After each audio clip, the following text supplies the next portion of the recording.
2. Welcome back, WNST, Towson, Baltimore, and WNST.net. We are all still toweling off after a momentous victory over the New England Patriots on Sunday night, but it is short work. Luke Jones is on the backfields all week long in Owings Mills in preparation for a trip we know well to the Queen City. Usually indigestion follows the 3 and the 4 and the 5-way.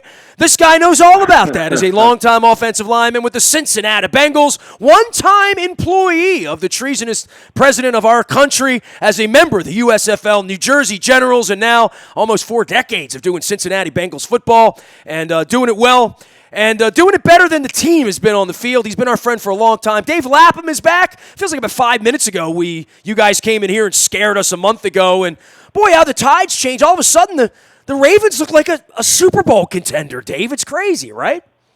I'll tell you, they do, Nestor. I mean, there's no question in my mind that when Lamar Jackson did to Bill Belichick at defense what he did and the Baltimore Ravens did as a football team, I mean, that to me was validation. Not that it hadn't been validated before, but when you go up against a team that had been playing so well defensively as the Patriots had been playing, I mean, people were talking 85 Bears with the New England Patriots, and I'm telling you now, you might think you're where you need to be, but you're not there when you need to be there because Lamar Jackson is a blur. I mean, he is this joystick, on a video game. It's unbelievable. He and Ingram, it's as good a 1-2 punch as there is in today's football. There's no question about it. I want to talk about your team a little bit and the expectations of an 0-8 team and what were the expectations offseason that this Marvin transition, where did Zach Taylor and Mike Brown want this thing to be? Because when I looked at the roster a month ago, I'm like, it's Dunlop and Atkins and Dalton and it's the same people, Gio Bernard, same people that Marvin was trying to win with 4 or 5 years ago. Yeah, it's defensively, that's the biggest concern or question in my mind. It's because Terrell Austin, Marvin Lewis let him go, Marvin took over, and now you have a third defensive coordinator in a short period of time, Lou Anarumo, and each time the players are responding the same way. I mean, they're just giving up chunks. I mean, chunks in the running game, chunks in the passing game. It is a track meet between the 20s, between the 10s, really. Now, they're decent in the red zone. They're number 3 in the red zone. They seem, when the field gets compressed, they seem to be able to handle things a little bit better. But, man, the big play after big play after big play. They're dead last in the league in so many categories, including defensively and offensively. They're dead last in the red zone, but defensively against the run, total yards per play, rushing yards per game, 31st in yards per rush. I mean, they're just historically bad in terms of stopping the run, and as a result, I mean, they're staggering on the football field defensively. It's amazing to me to I can't understand how, with the talent that they have, like you said. Now, injuries have played a factor, but everybody has injuries. I mean, you can oversell that. Everybody has injuries. Everybody has to adjust to injuries. Not on the offensive side of it. I mean, they're expecting to see kind of the Rams, the Rams part 2 offensively. And in training camp and in preseason games, it was. But it's not anymore. You don't have A.J. Green. You don't have John Ross. You don't have speed on either side of the football field to take the top off of defense, stretch the defense, and it's a shell of what it looked like in the beginning stages of training camp and into the preseason. It doesn't even look like the same offense, so they are really struggling. Obviously, the only team in the NFL doesn't have a win, and that's a bad place to be. Well, I've always thought the Browns have run the place a little unorthodox, and, I deal with Peter Angelos here, so I'm familiar with that. But on the trading deadline, trades are such a new thing, right? Like, you're even older than me, Dave, and, trades didn't happen a whole lot for a long time. But certainly the last couple of years, this has been part of the open-mindedness of the new era. I mean, we got Marcus Peters running around on Sunday. You're going to have to go deal with him, and if A.J. Green's back, you'll have to deal with him.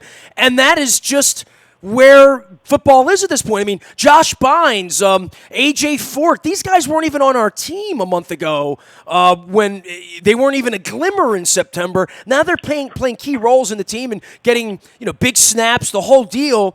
And trades and the waiver wire and all that, the Bengals are 0-8. They've benched the quarterback. Why not deal Andy Dalton for a third-round pick with some time left if you're going to do that? Why not deal off parts? And I guess at this point at 0-8, you're kind of playing for the number one quarterback, and that your hope should be you get the best quarterback in April. If you do that, then you got a prayer again 2 years from now.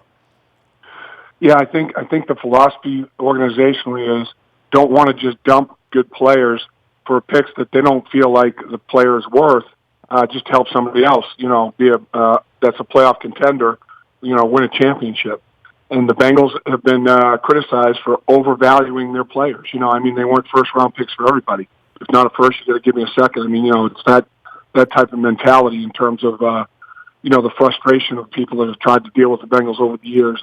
But by the way, in the Ravens, when they can get a third or a fourth-round pick, they love that stuff because what they do is they take chances on the second and first-round guys that didn't make it. You know what I mean? Like, the Ravens have never urinated upon a third or a fourth-round pick. Matter of fact, Ozzie, for the last decade, has let a whole bunch of guys get out of here. All those offensive linemen from Jensen and Wagner and all those, let those guys go to pick up sandwich picks. They value late fourth-round picks and think that they can turn that into gold. They can turn that into Matt Judon, Well, that's where the Bengals have been successful themselves. Honestly, college free agency, they've had some success, and they've been very successful in the late 2, early 3, fourth round. Geno Atkins is a great example. That's a fourth-round pick. So I do agree. I think, first and second-round picks, the percentage of hitting on a first-round pick in general is about 50%. So, and the Bengals 1 year at the left tackle position, as we talked about before, is kind of a summation of what's going on this season. They're down to their fourth guy at the left tackle position now. Andre Smith will probably be back and ready to play in this football game. He'd be the number 3 option. But, to have in the first round pick, the 11th pick of the draft, Jonah Williams to go down with a torn labrum. Cordy Glenn has got his concussion issues that have turned into just a terrible nightmare for this football team. He wants out. They didn't let him go. They don't want to cut him because they don't want to just give him $11 million to do nothing. So he's a cancer in the locker room, basically. Andre Smith gets hurt, and then they're down at that point in time to John Jerry, who last year wasn't even in the National Football League, and he's never really played left tackle. So, that's kind of a microcosm of what they're dealing with. But, I know it's frustrated the fans big time. Andy Dalton was very vocal about it. If you were going to make this move, how about giving us more than a couple of hours to explore options out there where, we might have been able to make a trade before the deadline. I think the team, though, is sending mixed signals. They're saying we want to evaluate Ryan Finley, but if Ryan Finley gets hurt or he doesn't perform well, we still want to have Andy Dalton throw back in there because we want to still win football games. It's like you have to make a declaration of what you're going to do and follow that plan to the finality of it, to the utmost. And they're kind of like, caught in purgatory. They're caught halfway. Well, Dave, I don't want to be flippant about it, but if I'm 0-8 and I own the team or run the team or a fan of the team, I don't want them to win. At this point, they're 2-14 and getting the third pick doesn't help me. You know what I mean? And that's just the reality of being a fan for 50 years and saying, hey, if you're going to go big and get the right player. Someone watching the Orioles lose 100 games now for the second year, and they're going to lose 100 more next year. That's never a good mentality, but there has to be a mentality about building it back up and saying, who's going to be on this team when we win 10 games again the next time? And that's probably not A.J. Green or Cordy Glenn or Andy Dalton or Geno Atkins or Carlos Dunlop at this point, right? Well, I guess they feel like with the core that you're talking about, if they can get that left tackle position firmed up, a few things. They don't feel they're as far away as everybody else feels. They've been in games. This isn't the Dolphins. They're not losing 59-10 every week. There have been 3 or 4 games the Bengals could have won with a field goal or a play, right? Yeah, and they feel like if they had Andy or A.J. Green, and A.J. feels this way and they feel this way, they lose by a point to Seattle, they lose by 4 points to Buffalo, they lose by 3 points to Arizona, they lose by 6 points to the Ravens, as you talked about earlier. They've been in a bunch of games, and A.J. Green feels like if he'd been able to play, they might be 3-5, 4-4 right now instead of 0-8.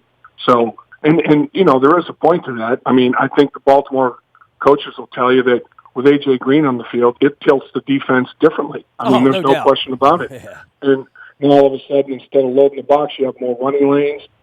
Tyler Boyd is finding out what's life's like as a number one that A.J. Green has lived, with double and triple team situations that A.J.'s faced over the years. Tyler Boyd's getting at least double. So there's a trickle-up and trickle-down effect. I mean, it helps everybody. It helps the running game, helps the quarterback, helps the other receivers. More room to throw the football, more space to work in, just getting, A.J. Green back. So I think they feel like, they are 0-8, but they feel like they, are not a team that has been totally destroyed and decimated game after game. They're in games. They give up too many big plays. They can't finish games. They can't score. I mean, the red zone, they are dead last in the league. 8 touchdowns and 24 attempts in the red zone. And 7 times they've come away with no score. They've only scored 8 touchdowns, and 7 times they've gotten no points in the red zone. So that has killed them. I mean, defensively, that's where they step up and build their necks a little bit and play a little bit better defensively. Offensively, they slither up and they don't get it done. They don't finish drives. They don't finish plays. They don't finish drives. They don't finish quarters. They don't finish games. I mean, they're looking for finishers. Come one and come all, man. They just don't have enough of them. Dave Lapham is the longtime Cincinnati Bengals color voice in the radio, as well as during the week and talking to coaches and players and in and around the locker room, and, of course, longtime Cincinnati Bengal as well. All right, so Ryan Finley, what do we know about this kid? We've seen enough of Andy Dalton. I know enough to be a Ravens fan that I'm getting on the plane and I'm flying down there and I'm going to this – what's this neighborhood I hear about near downtown with all the beer? With Rhine, over the Rhine? I've never been there. Rhine, yes, sir. I'll be in Over the Rhine on Saturday night, but the Andy Dalton trip out there was always a little nerve-wracking because he knew how to beat us, and he had a skill set and certainly had skilled players around him to do that. Marvin's not there anymore. What are we going to see when we get there on Sunday besides a lot of empty seats and an 0-8 football team? Yeah, that's you're going to see that. There's no question about that. But the thing that Andy Dalton's strength, I think, had bothered the Ravens, in the past, and that strength being reading defenses very quickly, pre-snap read on blitzes, knowing where the pressure's coming from, getting the ball out of his hand quickly.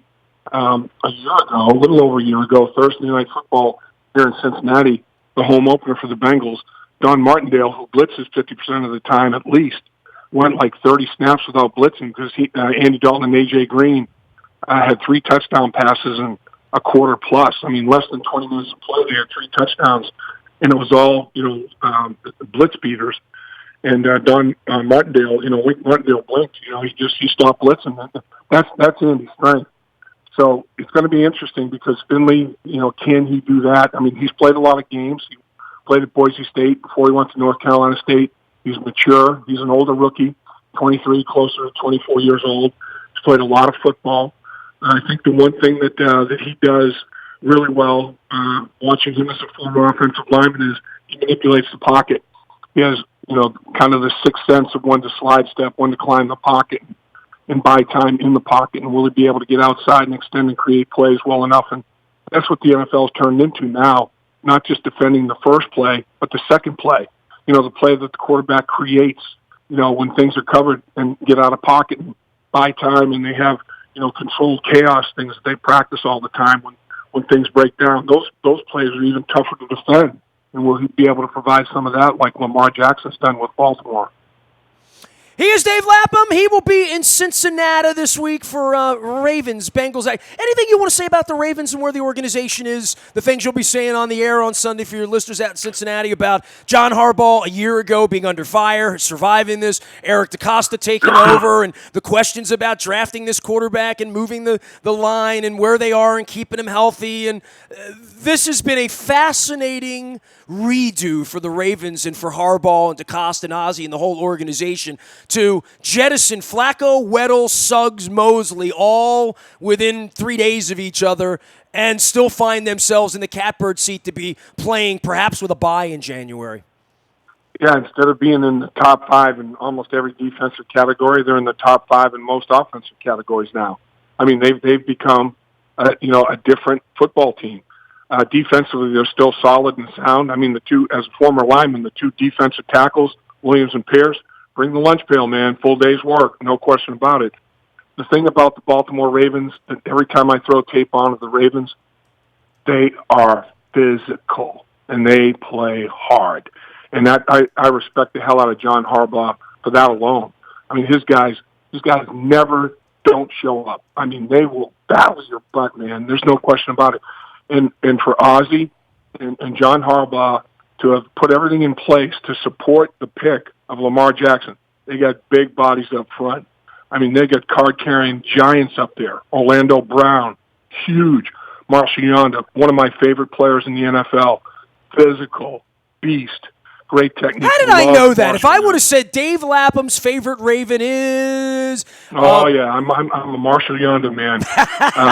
Stanley. I mean, these big physical offensive linemen, you know, you got a 6'3", 305-pound fullback that's a defensive lineman and a special teams guy, Patrick Ricard. I mean, it's unbelievable how it's all set up to, you know, and then to top it all off, Greg Roman.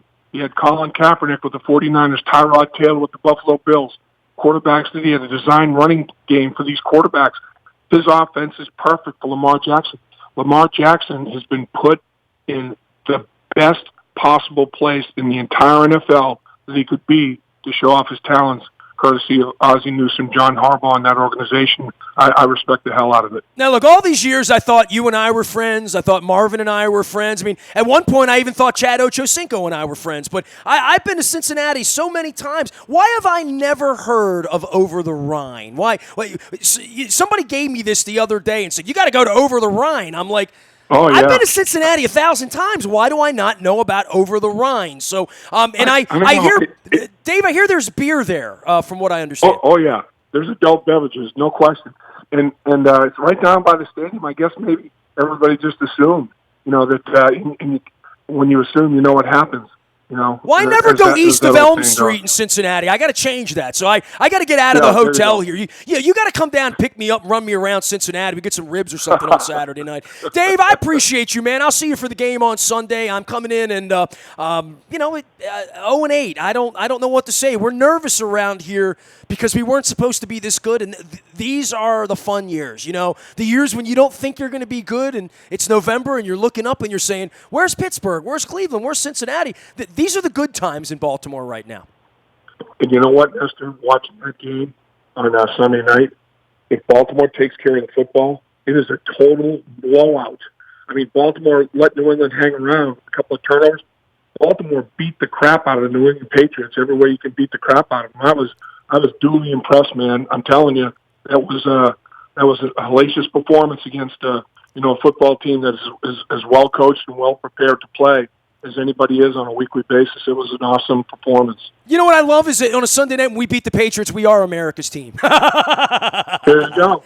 Hey, appreciate you, Dave. We'll see you on Sunday, man. Thanks for everything. All right, Nestor, travel safely. Dave Lapham, one of the good guys, longtime offensive lineman with the Cincinnati Bengals and even the USFL, New Jersey Generals. I would highly recommend Jeff Pearlman's book for anybody on that case. And, of course, 3 decades now as the color voice of the Cincinnati Bengals, Dave Lapham. You can find me out on the buyatoyota.com audio vault 24 hours a day from your mobile device anywhere in the world. Baltimore Positive Percolate. We got Wes Moore on Friday night over at State Fair. Come on out. We're going to be doing a special happy hour. No happier place than a place with all that beer over there getting ready for the Ravens to go to Cincinnati this weekend. We'll see you in Catonsville at State Fair on Friday night with Wes Moore. Should be a great conversation. This week, Mark Weller and Lena Wen up at Baltimore Positive, as well as Adam Rosenberg from the Baltimore Child Abuse Center. Check all of that out. We are WNST.net, AM 1570, and WNST Towson, Baltimore, and we never stop talking Baltimore sports.